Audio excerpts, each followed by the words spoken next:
Analizaremos entonces tres actitudes del demandado. Las tres actitudes son el silencio del demandado, la demanda de reconvención y el allanamiento. Empecemos entonces por el silencio del demandado, artículo 97 del Código, artículo 97 del Código General del Proceso. Falta de contestación o contestación deficiente de la demanda.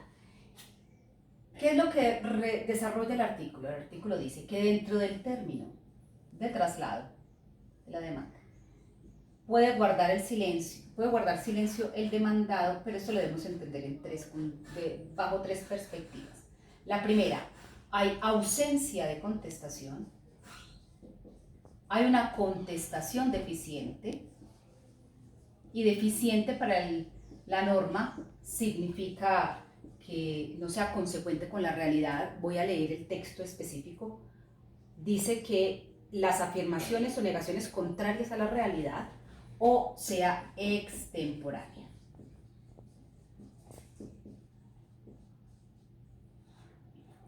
Cualquiera de estas tres actitudes o maneras de asumir el silencio del demandado generan, por regla general, un efecto. Y ese efecto es que hay una confesión ficta. Se presumen ciertos los hechos susceptibles de confesión. Pero eso digo que es la regla general. Porque también, en algunos casos, excepcionalmente, y la norma dice que salvo norma en contrario se presumen ciertos, es porque hay algunos procesos en los cuales la falta de contestación de la demanda de cualquiera de estas tres connotaciones, va a dar lugar a que haya una sentencia y por consiguiente no se agote la etapa de la oralidad en el proceso. ¿Cuáles son esos procesos? El proceso del artículo 378 del Código General, que es el de entrega de la cosa por el tradente al adquirente. El proceso de rendición de cuentas, tanto provocada como espontánea. El proceso de pago por consignación. Los procesos de restitución de tenencia, que están reglamentados en los artículos 384 y 385, y el artículo 386, que habla de la impugnación de la paternidad o la maternidad. En estos casos ya no va a ser presunción de certeza, sino que el juez de la República entonces omite la oralidad y dicta una sentencia estimatoria de las pretensiones. En cualquiera de los casos que se vaya a dar la falta de contestación, se entenderá que estamos tanto en el proceso verbal como en el verbal sumario. Aquí más o menos podríamos referir que el proceso verbal, que está en azul, diríamos que el traslado es de 20 días y que va a haber la audiencia del 372 y la audiencia del 373, con la situación y la característica puntual de que, de conformidad con el artículo 372, el auto que señala fecha y hora de audiencia, este auto no decreta pruebas por regla general. Y entonces el decreto de pruebas está en el desarrollo de la audiencia inicial. Cuando estamos hablando del verbal sumario, recordemos que este proceso tiene una audiencia concentrada, que es la del 392, en la que va a agotarse las etapas del 372 y el 373, por consiguiente en el auto que señala fecha y hora de audiencia también se van a decretar las pruebas. También entendemos que los procesos verbales es posible que se conviertan en concentrados, por cuanto el juez podría dar la aplicación al parágrafo del artículo 372 que habla de esa posibilidad. Bien. Quiero también señalar que dándose el proceso verbal, el trámite verbal o el trámite verbal sumario, cuando se trate de estos procesos, exceptuando el artículo 386, todos estos procesos pueden ser verbales o verbales sumarios. No, porque se notifica o se determina por la naturaleza del asunto. Ahora vámonos entonces para el allanamiento. ¿Qué es lo que se refiere frente al allanamiento? Artículos 98 y 99. El allanamiento, como una actitud del demandado, ya entonces el contexto es mayor, porque si la falta de contestación de la demanda es solamente identificada en este tramo, se entenderá que, el allanamiento es posible desde el momento en que se notifique hasta antes de que se dicte sentencia. Solo que tiene que cumplir con ciertos requisitos. ¿Cuáles son esos requisitos?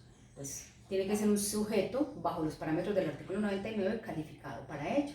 No, pues porque entendemos que un curador ad litem no puede allanarse, tampoco puede hacerlo un apoderado que no tenga dicha facultad, y en ese sentido entonces puede ocurrir que haya una sentencia o que haya un auto.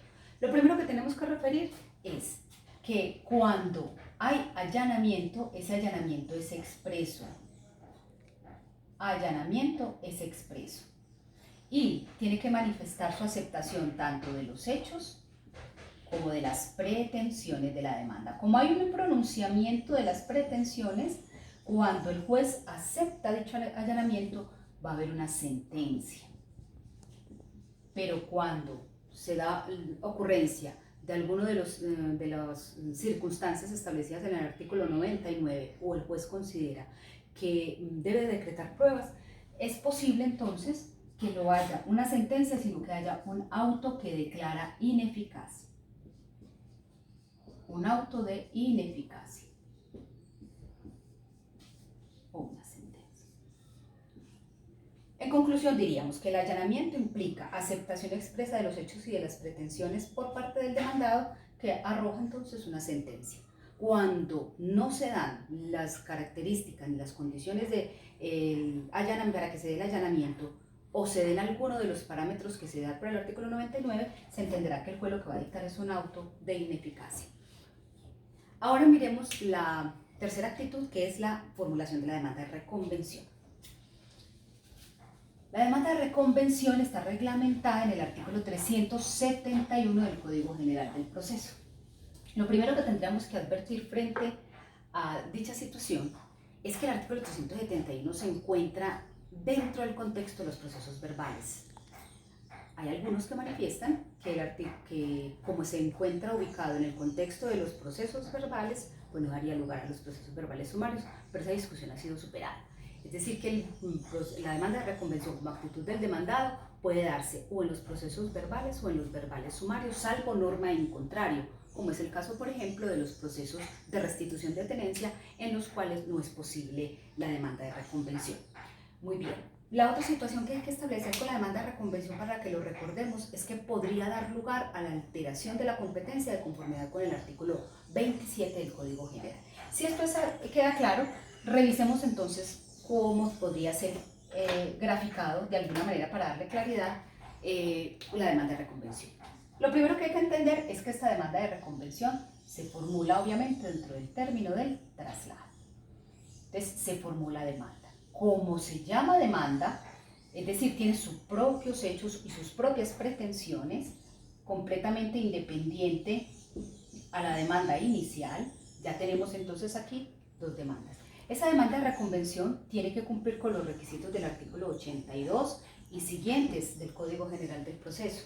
Si ese estudio de admisibilidad lo supera, es posible entonces que haya un auto admisorio. Ese auto admisorio de la demanda de reconvención debe notificarse como cualquier otro auto, pero con una característica, y la establece el artículo 371, es que esa notificación se hace por estado. Es decir, que al demandado en reconvención, que es el demandante inicial, se notifica por estado. Luego, aquí el conteo de términos es diferente por cuanto el artículo 371 nos remite al 91 del Código General. Luego, diríamos que la demanda de reconvención, o una vez se notifique el auto admisorio de dicha demanda, viene algo así como un periodo de gracia, en el cual, bajo los parámetros del artículo 91, entenderemos que es para la recopilación de copias, para que puedan ser retiradas por el demandante inicial, que es ahora demandado o sea reconvenido. Vencido dicho término, entonces iniciarán los términos de ejecutoria y los términos de traslado. Es decir, que vencido dicho término, vendrá entonces el término de ejecutoria del auto admisorio y el término de traslado de la demanda de reconvención. Aquí entonces hablaríamos de la ejecutoria, del auto admisorio de la demanda de reconvención, y aquí estaríamos hablando del traslado. Traslado que es del mismo término de la demanda inicial, es decir, que puede ser o de 20 o de 10. Así entonces, hay una diferencia sustancial entre esta demanda que fue notificada personalmente y esta que fue notificada por Estado. Y además, los términos de traslado y de ejecutoria empiezan a contar 3 días después, a diferencia de este, porque este término lo trae el artículo 91 y remite el artículo 371 a dicha normativa. Lo último que nos dice ese artículo 371 del Código General del Proceso es que cuando el demandado, en este caso que ya es demandante en reconvención, además de la demanda de reconvención, formuló excepciones previas,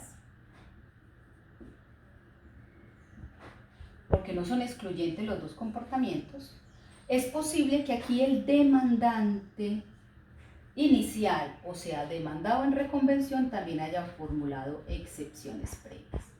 Si esto es así, entonces, estas dos actitudes del demandado inicial deben ser tramitadas. Primero, la demanda de reconvención, para que una vez tramitada y dé lugar al traslado, vencido el traslado, entonces se tomen estas demandas estas excepciones previas, con estas excepciones previas, y se tramiten en conjunto. Creo que con eso es suficiente. Creo que esas son las claridades básicas que hay que saber frente a estas 3 actitudes del demandado.